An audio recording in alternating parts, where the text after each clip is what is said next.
ile iliyopatikana ya kusawazisha. Yeye na golikipa atafanya nini?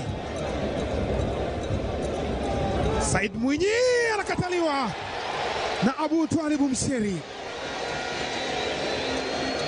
Penalty ya kwanza kabisa inakataliwa, na ndio huyu ambaye alifunga penalty ya kusawazisha.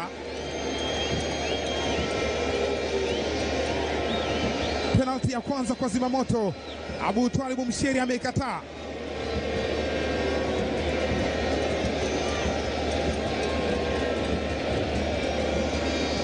Ni Msheri ambaye ameshaanza kuonesha mwanga. Bado penalty ziko nyingi, ni 5-5. Lakini inategemea, inawezekana zisifike 5 kutokana na kupata au kukosa. Isra Patrick Mwenda kwenda kuchonga benchi, baadhi yao wanaangalia. Penalty nyingine hii.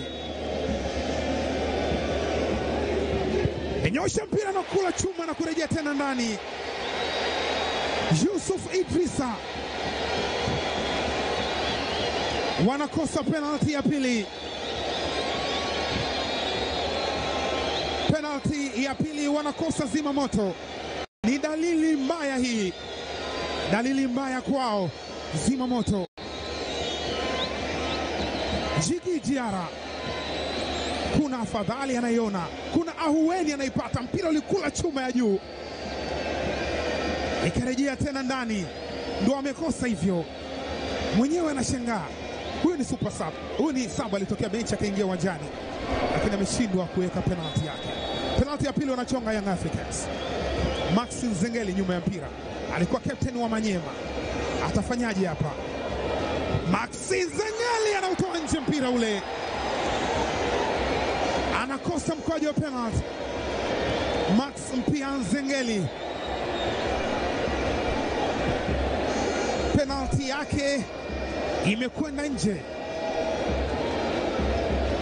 Anajilaumu kwa wajihi tu wa sura yake.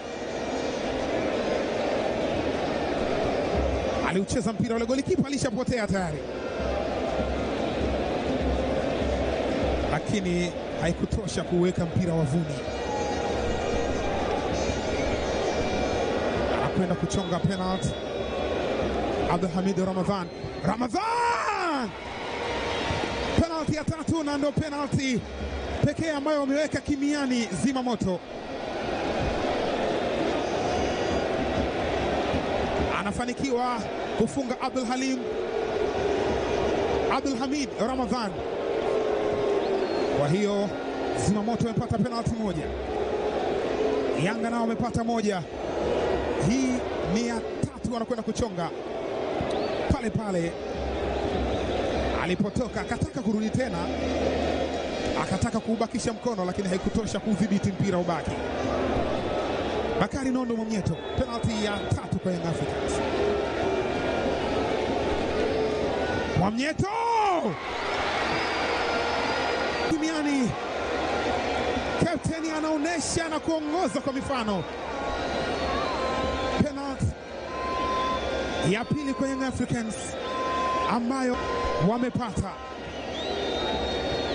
Golikipa aliushika mpira ule, aliugusa, lakini kasi ya mpira ilikuwa ni kubwa, akashindwa kuubakisha eneo la kuchezwa na ukaja zake katika wavu. Benchi likipiga makofi kufurahia. Kwa kuchonga penalty nyingine captain Suleiman Said. Penalty ya 4 hii. Said anakataa Msheri. Imekataliwa penalty ya Suleiman Said.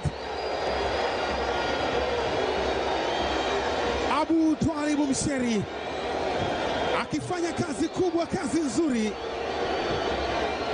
akikataa moja kwa moja michomo miwili. Mmoja ulikula chuma ukarejea ndani. Siku nzuri kabisa hii kazini. Abu Twalibu Msheri kazi kubwa ameifanya. Alifanya makosa kwenye dakika za kawaida, lakini kwenye changamoto ya mikwaju ya penalty anaiweka salama timu hii. Clement Mzize akifunga penalty hii inakuwa haina haja ya kuendelea. Penalty ya 4 kwa Young Africans. Clement Mzize, Yanga rasmi wametinga fainali. Shangwe